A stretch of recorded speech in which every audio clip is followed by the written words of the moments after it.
3 John 2. Beloved, I wish above all things that you may prosper and be in health, even as your soul prospers. Now listen, this is why it's my favorite verse, because that thing is loaded. Above, what a statement to make, first of all. I desire, or I pray above everything else, that you yourself would prosper. You would be healthy as your soul, your inner man, prospers. Now, I could just preach for weeks over this because I've studied it for so long. I literally have a book on this. So much is tied to it, so much in your health is tied to your soul. Come on. Your health is oftentimes, now I'm not saying every time, but many times, you can relate health to soul, your mind. Okay? Now, when your mind is full of fear or full of stress or full of things, it affects your body.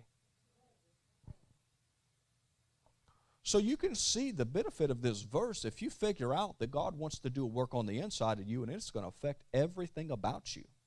That's why I love this verse. When He prospers my soul, or I partner with Him to change my soul, my mind, my emotions, it affects everything about me. My health improves. And see, I start handling things that way. In other words, sometimes your mind affects your prosperity, not economy. You may as well just get over that. If you think the economy affects your paycheck, then you need a revelation this morning. Somebody says, well, it has. It's affected what it has. It's because your soul needs to be prospered. It's because you thought it was the economy that made you prosper. See, that's an amen. Come on. You got to understand something. I know what I'm talking about. You don't even have to agree with me. I know what I'm talking about. How do I know this? Because He ran me through the ringer over this verse until I got it. It's how I went from, you've heard me say, we went from making $30,000 gross a year as a contractor to well up in six figures from one year to the next. And I was working just as hard. Do you know what changed? My attitude. Not my work ethic. Because I was willing to work, and I worked very hard. Long days, slap wore out, and pastoring a church all at the same time.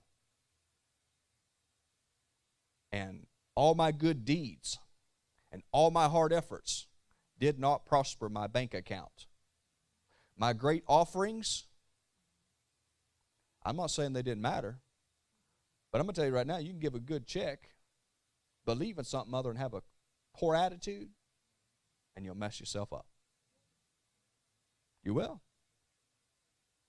It is not His will that you be unprosperous. It is His will that you would be prosperous in every single area.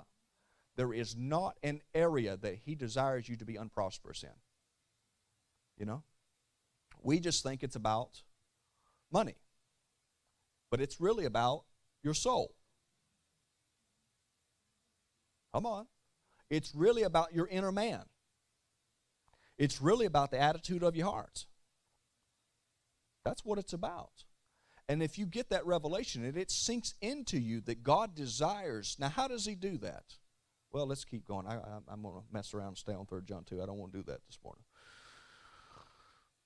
Go to Genesis 26. I'm going to show you something. I'm going to show you how you began to break the habit of hurting yourself. Genesis 26.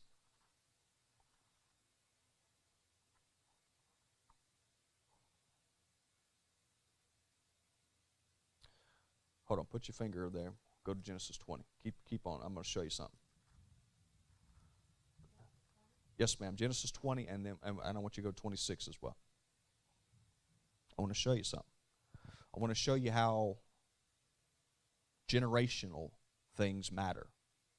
Okay? How many know sometimes you need to break some generational problems in your family? Okay? And also you need to understand, just as important, you need to establish some generational things.